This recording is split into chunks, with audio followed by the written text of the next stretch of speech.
ล็อกไว้พี่น้องเอ้ยยันโจรเอาออกห่างออกห่างจากรถมันเป็นโลไก่เติบไปเนาะมาหักคอรถปอกแป๊กไป สำนีบ่เรือเด้พี่น้องเงี้ยเอาเด้สบายเด้อน้องเมฆเด้อโดยมาพี่น้องเอ้ยเนาะดินเบาเตียงเพิ่นมาเบิ่งไอ้แดงเพิ่นลงมือแรกพี่เนาะสีคุดคุมนี่แหละปลูกใดที่เนาะมันลงไปในนอดินเนาะดินก็เริ่มแจ่มเนี่ยน่าจะที่เราจำแทกแล้ว1-2 มื้อคนที่มาทำ3-4 มื้อเนาะสิทำอยู่ดอกไปพี่น้องไปหายแดงผมจะหน่อยโอ้เขาเฮ็ดเลยเนาะตอนนั้นเขาคาเด้น้องเมฆเห็นบ่ขาเบิ่นแต่ตอนนั้นที่เนาะมันบ่มีนั่นเนาะตอนนั้นมันลายสิทีมชาญบ่ยางกินรถหลายยางติดรถนั่นแหละคือตอนนั้นอายุโอ้3-4พี่น้องเอ้ยอยู่กลาดรถกราบทักทายสบายดีพ่อแม่พี่น้องหมดสุขุสุคนเด้เนาะมื้อนี้ก็มานี่แหละพี่น้องเอ้ยเนาะมาหาไอ้แดงดินเบาเตียงเพิ่นเห็นเนาะจังหน่อยสิเข้าไปหาน้องหนูเพิ่นค่ำๆพุ่นแหละน้องเมฆเพิ่นเข้าไปแล้วบ่นุ่งมื้อนี้บ่ได้เฮ็ดหยังตามเบิ่งมีจำอื่นบ่ได้เนาะเม็ดเท่าไหร่เนาะเม็ดหักพุ่นเม็ดหักแต่ว่ามันคักอยู่แล้วพี่น้องเอ้ยแต่ว่าก็มันยังทีเนาะสำหรับดินแถวนี้ได้พี่น้องแต่ว่าเพิ่นก็อยากได้ลายหั่นนะเนื้อที่บ่หลายเฮาอยากได้มากกระเทือนในเฮ็ดแล้วมันบ่อยากให้มันหกซื่อๆนะประมาณปีที่5หญ้าซานเลยหญ้าซานมาเลยนี่ใหญ่ยาวเด้รุ่นนี้จำได้เนาะเบิ่งขอไปเบิ่งพี่น้องโอ้ยบ่นุ่งสะอ่อนงามเป็นงามแต่บัดนี้คือแถวตัวนี้บ่คักเนาะ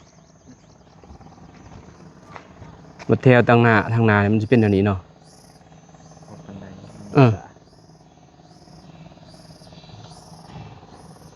มันได้มันได้แต่แถวนี้บ่ยังงามเลยหมู่เบิ่งทางเนาะมันบ่ได้ซากพี่น้องกันว่าคันเข้ามาสิเห็นบัดนี้เนาะเข้ามาสิเห็นสะสิเป็นแถวงามโดยกันไปทางนี้สิบ่ได้เนาะเฮ็ดแบบใหม่เบิ่งให้มันแถวตัวนี้ซะทางนี้ให้งามทางนี้เฮาแนมแต่หน้าทางมันงามนะให้เราซ้ำนั่นเอาเบิ่งนี้ต้องให้มันสากมันต้องงามเบิดซอแต่บ่ซากอันนี้ดินให้ซากตัวนึงเนาะให้ซากคือกลางเนาะอยู่แคมก็ยามันแม่นบ่อันนี้บ่ได้เนี่ยนี่แทกข้างก่อนแทกข้างก่อนแต่ข้างตัวเบิ่งมันหนันเนาะดึงซื้อไปเลยทางพูดพี่น้อยมันสิซากหน่อยอันดึงซื้อนี่ได้ซื้อรากมาเลยเนาะเฮ็ดตามรากกันนะเบิ่งนี้มันก็สิซากหมดน่ะให้เราเฮ็ดไหมอันนี้ไอ้แดงบ่ได้เด้บ่ซากเนี่ยมันบ่เตียงมากก็เบิ่งคือจังได๋เราขุดดีแต่ว่าท่านขุดเนาะพอดีเด้บ่ให้เราเฮ็ดได้มันบ่ก็แนวนี้บ่ได้เด้เนี่ยเบิ่งมันโคตรเด้เห็นบ่มาทางนี้ยังบ่ถึงเนาะนี่เนาะเบิ่งตามนี้ก็บ่ถึง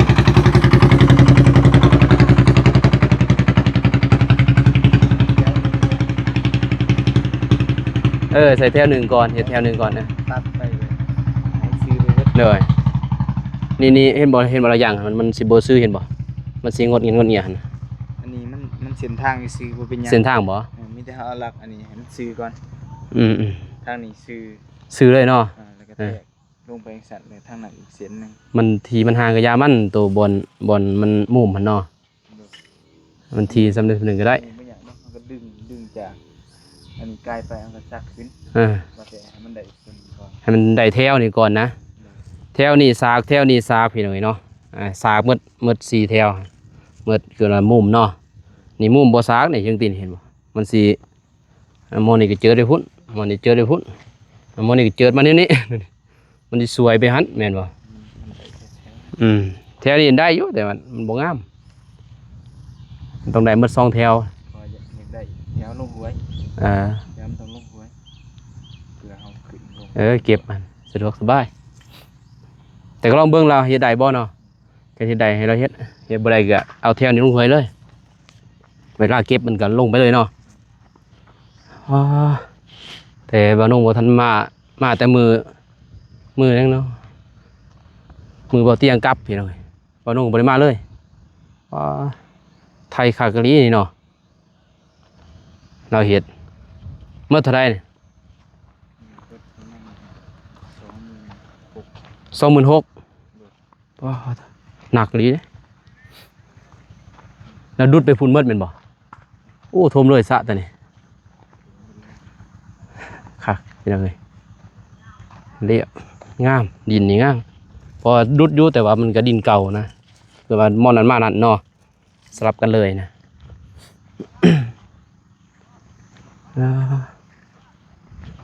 มา2 คนบ่เสร็จนี่ไอ้แนงบ่มาบ่ยังซึมๆบ่ ยังเมาบ่บ่มานี่แม่หน่วยเรียบร้อยโดยเรียบร้อยพี่น้องโอ้แดดร้อนนี่เนาะมื้อนี้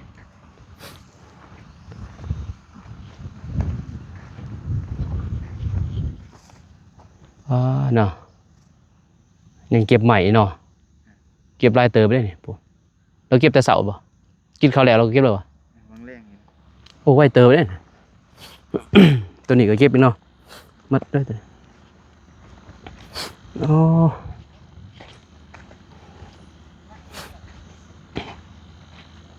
ไผมาไอ้แนงบ่สบายดีแดง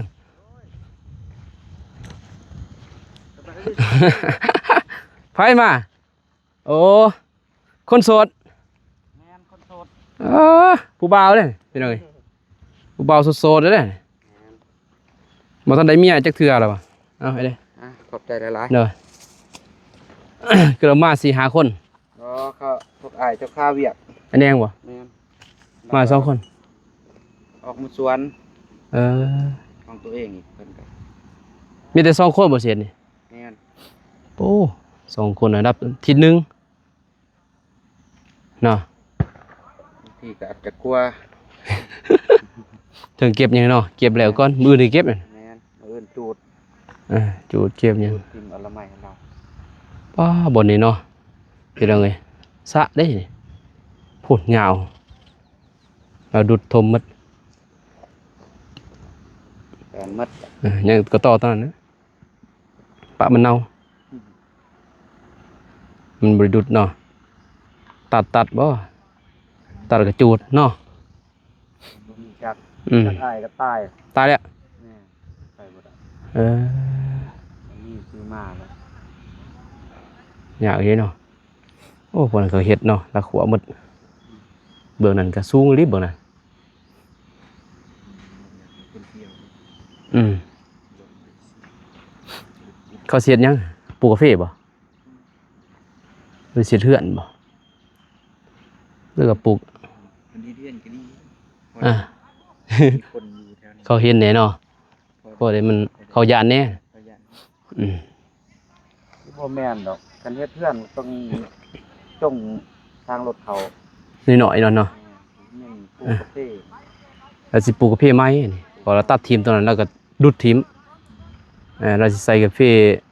น้อย มันมีกาแฟกลางปนน้ำแหน่ดิ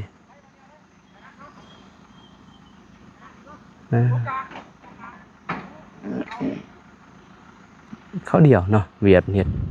ปุ๊บปับปุ๊บปับปุ๊บปับ ประมาณ2 ทิศกันว่า2 คนคือกันทิศหนึ่ง2 ทิศเลย ที่กันที หาคนงาน อื่นมาคือคนละ เออ คนงานเนาะคนงานมาเอง เพราะว่ามันบ่แม่นน้อยๆเพิ่น7,000 6,000 7,000เนาะประมาณนั้นนะคือกันเห็นกลัวพระเจ้ามันก็มันซื่อกันแน่พี่น้องแย่หันดิ้นแบบไปเลยนะ มันจะคู่ คู่ ขา เออ ต้องเทมันเพราะว่าทันมันอย่างนั้นมันเป็นตัวใส่มันได้เลยนะ ได้แทกไหมไอ้แดงกันนะ แทก เอาตามทางหันซื่อยึดนะเออ แทกเป็นสุดตัว บนทางหัน แทกมันสุดแล้วก็ บ่ให้มันเออ มาแทกกัน อืม ส่วนมันสีโน่นสีนี่แล้วจังแทกคำนั้น คืออยู่แจ้ยังยามันน่ะ มันเสมอกันเลยมั้ง แต่บนแจ้ยามันเนาะ เออ 10ไปก็10ไปยังไงเลยล่ะเขาก็มานับเป็น เออ 10คือกันแทกเสียงมันสิได้เบิดเลย ให้มันซื้อเลยนะเดี๋ยวมันซื้อเนาะตัวนี้ก็ซื้อนะตัวนี้ก็ซื้อ จังมันบัดมาจังใส่น้ำล้างเนาะหันดึงกายมันนี้ ตัวได้มันสิได้ซาก่อนปักกันก่อนคืออยู่แจ้นี่ก็ซับเอาบัด พยายามว่ามันโขกมันมันจังมันดึงให้มันได้จากต้นนี้ไป มันสิซื้อมัน ให้แดงขึ้นเบิ่งว่ามันสิได้มันสิซื้อเนาะ แต่ว่าตัวนี้เราจับสี่เหลี่ยมก่อน ตัวอย่างว่าเขาดึงมาตะกุนสุดเพียงหมองนี้เนาะแต่ตัวมันโขก เอาบนครึ่งกลางเนาะมันเป็นสี่เหลี่ยมก่อน บนครึ่งกลางก่อน เอาบนกลางก่อน มันได้มุมก่อนนะแล้วอยู่แคบมันเขายิงคะแนนเนาะสลับเอา ดูแคบมันจะสีใดเลยเขาดึงมัน มันก็ได้ ตามเห็นตัวเห็นนะแต่ทันมันก็มันสีใดทันแน่แล้ว ถึงแถวถึงทันมันจึงงามอันนี้ได้แต่แถวนึงแถวลง มันซื้อดีดอกมันโค้งโผล่โอเคจะได้เดี๋ยวถอดออกก่อนอย่างเราเป็นมาเบิ่งแล้วมันบ่ง่ายเบื้องนี้พอเอาเบื้องนี้ก็งามเบื้อง มันงามแต่เบื้องนี้นี่แต่เบื้องนี้มันสิแนวนี้มันเห็นนี่พอมันบดได้สากเด้พอดินมันบดได้สากอยู่แล้วการเอาตามดินไอ้เด็ก ทางมันจะมาเอาตังหาแล้วเอาน้ำล้างมันจะดึงตามทางมันบ่ซื้อ บ่ซื้อดอกอันตามทางนี่โคตรไปพุ่นเลยปัด เส้นนึงมากได้จำหน่อยเฮาก็เส้นตัวนี้เฮาดึงซื้อก่อนอันนี้เฮาสิตีกลางก่อนมันจังสิเสมอกัน บ้านเฮาย่างแล้วเรียบร้อยตัวทางเฮากลนเอามันได้นะมันได้สากเลยแหละตามทางเฮากลนไปโลดจะได้จากเม็ดทางกลนเอาได้นะถ้าสิดึงตามทางเลยนี่มันก็ไปแล้วเด้อบัดนี้บ่ได้สากทางนี่น้ำลังแต่เฮาฮู้แล้วว่าทางมันสิไปกลางอยู่แล้วมันเฮากลนไปเอากลเกิดว่าเฮาบ่ขุดนะตามตัวเฮาปักนะแต่มันได้ทันแล้วให้ได้4แจ้ก่อนพี่น้องได้มุมหมดนะตัวแคมคือเบื้องนี้เนาะแคมนี่มันบ่ได้อยู่แล้วมุมนะก็บ่พาเอาเพียงได้มันสิได้นะมันก็เพี้ยนบ่เป็นหยังแล้วคือจะได้จังซำนี้นี่สมมุตินี่ดังพุ่นเนาะนี่ได้แล้วนี่ตัวนี้ไปพุ่นเนาะได้แล้วตัวนี้นี่น้ำล้างว่านั่นมันก็เป็นแท้แล้วนะมันซนนั่นแหละอันยาบัดนี้คันเฮาเฮ็ดแต่เจ้เลยนี่มันสิบ่ได้เพราะมันบ่ได้มุมอยู่แล้วมันใส่แงกแหละพี่น้องเนาะว่าอย่างไรมันงามนะจะหน่อยว่าเบาเตียงเพิ่นมามันพอเพิ่นละเอียดนะเพิ่นจังได๋มันงามแล้วเพิ่นเฮ็ดบ่เพิ่นบ่ดุดนั่นนี่แล้วเพิ่นต้องอยากให้มันเป็นแถวงามมันยากเนาะเฮาดึงได้ซะ โอ้บ่ยากเด้อยากสี่เหลี่ยมเขาเดียวเฮาก็นับมาตัวนั้นจักละ ก็แบบเฮาเฮ็ดเฮือนนั่นแหละหน่อยเด้อเนาะอันนี้ก็เฮาปักอันนี้อันก็งามนี่นะโอ้ตักน้ำนี่บ่กินบ่ เขาซับทางลักอันนี้ โอ้คิดว่า ไผบ่แม่นเอื้อย นั่นแม่นเอาโซลาร์เซลล์มาให้ อ๋อ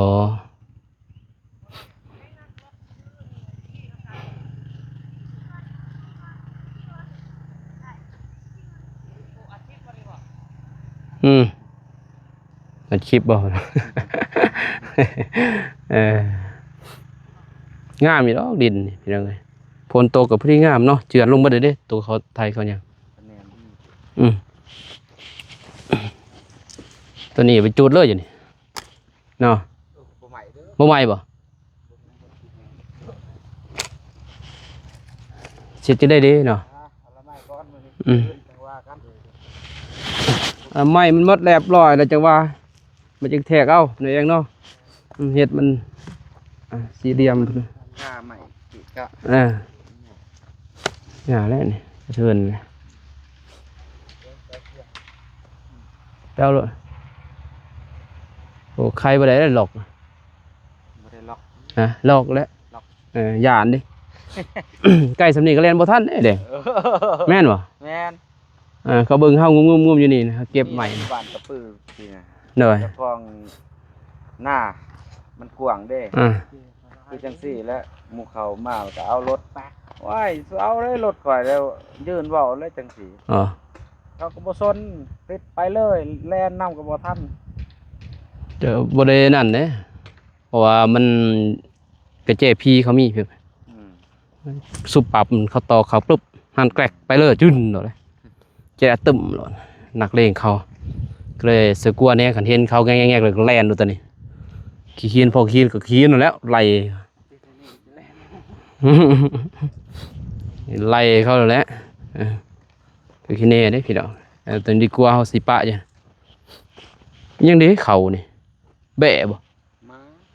คือว่างัวไว้ว่าที่ เพราะว่าโง่เข้ามาเฮ็ดบ่คักก่อน อืม น้ามันเขา ตัวนี้แหละเนาะยากเลยพี่ดอกนี่เห็นไหมมื้ออื่นมาเก็บซอยดอกมื้อนี้ก็เก็บคือกันพี่เนาะเก็บเล็กน้อยโอ้นี่โป่งเลยเด้โอ้ สีดยาเนาะสีดยาขายาเอา แต่งานเรือตาย 3 ปีเนี่ยมันเขาตัดนี่คือมันโป่งเขาก็ตัดโป่งตัดเนี่ยบ่เป็นหยังนะ นี่ โป่งเขาก็ตัดถิ่นมันก็ตายพอเป็นหากมันใหญ่พี่น้องหากตัวนี้เป็นเงาหนามมันลายมันอยู่ไกลหนามนี่ครับดูดิ ก็ได้ปีบ่ โอ้ ง่ายปานนี้เนาะ อ่ะ นี่เราประมาณ3-4 มันน่ะยอมแล้ว3 ปีก็ใหญ่นะ3-4 ปีนี่ใหม่นี่ไวขนาดเด้แต่ว่าก่อมันนี่สูงสำเนียงประมาณนั้นแหละ30-40นะสูงขึ้นเลยเนาะต่อเขียดบ่มีบ่แดง มีอยู่ ตอนมันนอนนะ แม่ เขียด บ่สิได้หลาย เขียดมาอุบ่เขียดนี่คือ อ้วก เขียดอวกใหญ่นะ อ้วก ใหญ่นะเขียด มันวางเฮ็ดมา เขียดหางไม้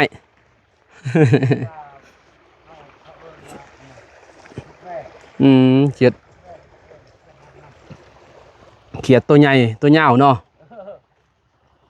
เขียดตัวยาวเป็นยังไงว้ารักนี่เราซื้อใหม่หรือว่าพ่อเลยไอ้เด็ก เรือ เลือบบ่ แม่น ป้าเท่าซ้ำหมดแม่นบ่วันนี้ อันนี้ก็จำติไปเลย โอ้ดีเลยหันเขาเว้าเป็นพันเนาะ พุ่นแล้ว เขาเว้าหันสุดท้ายเท่าไหร่300 แม่เพราะว่าทางนั้นเขาครับหลักเก่านี่ โอ้ เรียน อันแรกเขาบอกแล้วบ่เสือ ก่ามันเป็นยังดีอยู่ บ่แต่ดีแท้ก็ตัวดีแล้วเนาะคันว่ามันเรืออันใส่ประมาณ2 เมตร2 เมตรพายบนเท่าไหร่3 เมตรบ่ แม่น ก็อย่าแล้วเบิ่งนี่เบื้อง เวลามันว่างก็ไปเติมอีกทางน่ะ บ่มันนั่นแน่ไอ้แดงเบิ่งนี่ย่านเด้เบิ่งนี่ แม่น บ่ควายงัวเนาะทางนี้เบิ่งนั่นแค่นี้เพราะว่าส่วนเขาเฮ็ดหัวคือกันเบิ่งนั่นเบิ่งนี่มันสิเรียบนั่นเด้เรียบห้วยเด้นี่ย่างขึ้นตามห้วย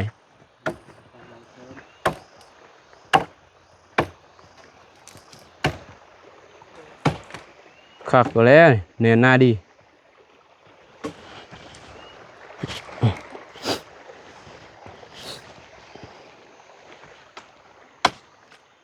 เรื่อยแดงประจำเท่านี้แหล้วแดงมาประจำเลยแล้วเท่านี้ซ้ำนอ กันบ่มีเวียกนี่ซ้ำกาแฟเราขึ้นนี่ก็บ่หลายดอกหางใหม่เก็บนี่ก็บ่หลายดอกมันตายหมดเล็กๆน้อยๆซื่อ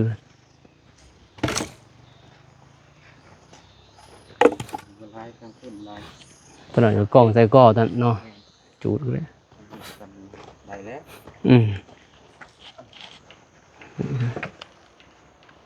หักไหมอันนี้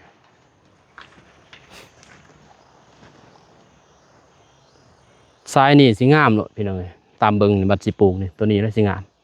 แต่ว่าย่านนั่นอีกพอมันอยู่ไกลน้ำนี่ย่านน้ำหมอกบ่อนงพอเขียดนี่มันเย็นนี่หอนยามนั้นมันสิหมอก เดียวเนาะ น้ำหมอกลง ใต้ ดีแนวหนึงไก่น้ำดีสะดวกสบายตักน้ น้ำหมอกลงหันเอาน้ำนี่แล้วหดเอาหดน้ำหมอกบ่ให้มันติด ำบูใส่สปริงเกอร์บ่จักขนาดนั้นนะ แม่นสปริงเกอร์และสีดเลย ใส่สปริงเกอร์บักใหญ่เนาะ แม่น แบบบริษัทไทยเฮ็ด ใส่ตัวบักใหญ่หั่นตัดเลยผาดจากซองหัวก็พอแล้วหัวคือกลางหั่นเนาะกลางนั้นกลางนี่ก็หมดเลยดิทั่วหมดเลยเด้ ตัวเลยแหละ สปริงเกอร์ใหญ่นั่นน่ะ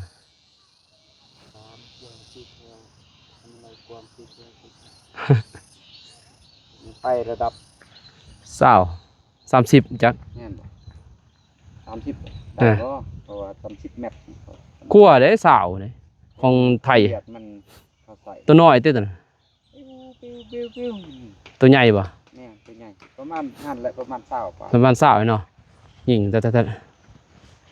สี่หัว สูงแห่งไกล เนี่ยแต่ความดันเนาะมันมีซองระบบเด้ตัวหนึ่งก็ซีดแห้งตัวหนึ่งซีดพลอยซีดแห้งเนี่ยเขากับปั๊บบัดนี้มันแห้งปุ๊บเลยอันเล็งตัวธรรมดากับแถวมันเป็นน้ำค้างซื้อชา ลงไป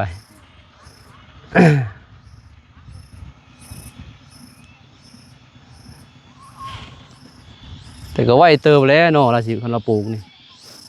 มันจะห่อนพี่น้องเราสิบ่ใส่ห่มเนาะบ่เฮ็ดห่มเนาะเฮ็ดห่ม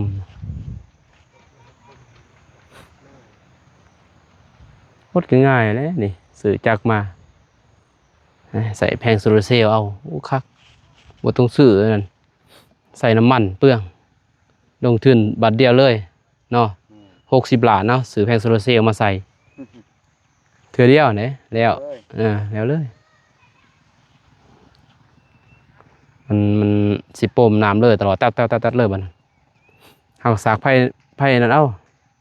สากมีนี่นะหม้อแบงเอาเก็บไฟเนาะสากไว้ยามมันแดดยามแดงสำนี้แล้ว3-4 โมงก็ฮดเพิ่นดุดดีแล้วเนาะจนสิเพียงบ่น่ะแต่ผู้ลงมาบ่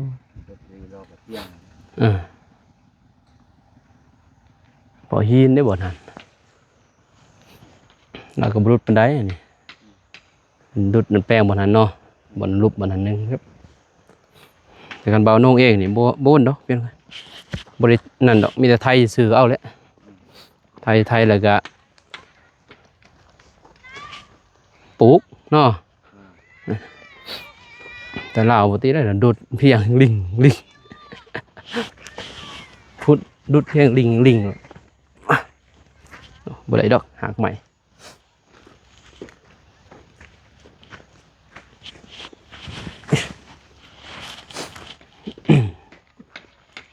ตัวนี้บ่เฮ็ดทาง เป็นทาง เอ้ย คนเด้ คือกลางบ่ พวกไม้ กุกโอ้หักใหม่บ่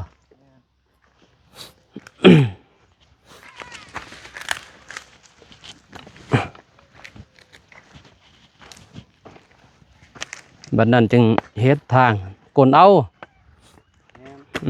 จะไปย่างทางก่อนบ่ได้ คันเพิ่นว่าจังซั่นมันก็ง่ายแล้วครับก็คนเอาจะได้ทำได้ อันนี้กลเอา ไปย่างทางก่อนนี่บ่ได้เด้ เอานำทางตะเงียงอันนั้น เงียงสิแงกนั่นแหละ เบิ่งหนึงซื้อ เบิ่งหนึ่งโคตร เบิ่งหนึ่งอันเนี้ย แล้วมันก็บ่งาม บัดนี้มันจับมุมก่อนซึ่ง หน่อย เฮามักสำใด เนาะ เฮ็ดไปแบบนั้น มันได้แล้วบัดเฮาจึงกลเอาตามหลัง ทางกลเอาบ่ยากดอกทางนี่เอาเลยมักทางใดเฮาก็ไปทางนั้นโลดกลไปโลด มันสิกว้างบ่ได้ทางเนาะตอนแรกเราใส่ซองบ่2เมตรบ่ 3 เมตร 3 เมตรก็บ่กว้างแล้ว ง่ายกับพี่ออกเด้อ มีแต่ซองอันซื้อดึงออกก็เลย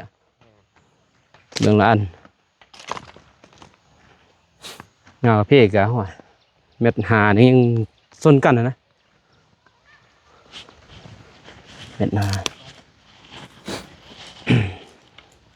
แต่คอยนี่พ่อปลูกกันคอยนี่ดินมันยังทันแน่นประมาณ3 เถื่อเนาะเด็พอเขาไทยเลิกได้บนหันแล้วมันสีหอนมันสีตาย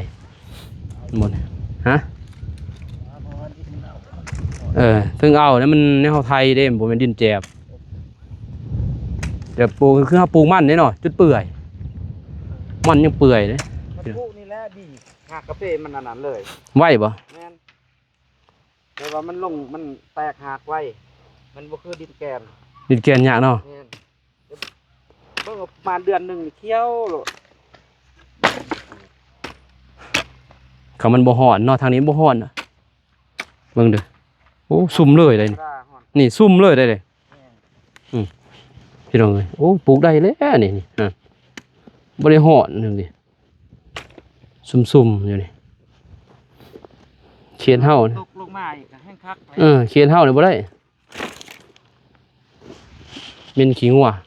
เหี่ยวงัวเท่านี้พี่น้องมันตัวเก่าแล้ว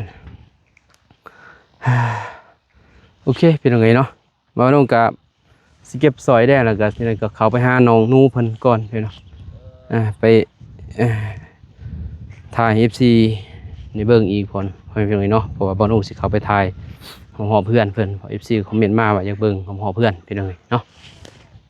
แต่ว่าเจ้านำเจ้าในก็ยังทันทามน้องเมฆก็มือใดกันเนี่ยพี่เนาะแต่เบิ่งในคลิปเพิ่นว่ามื้ออื่น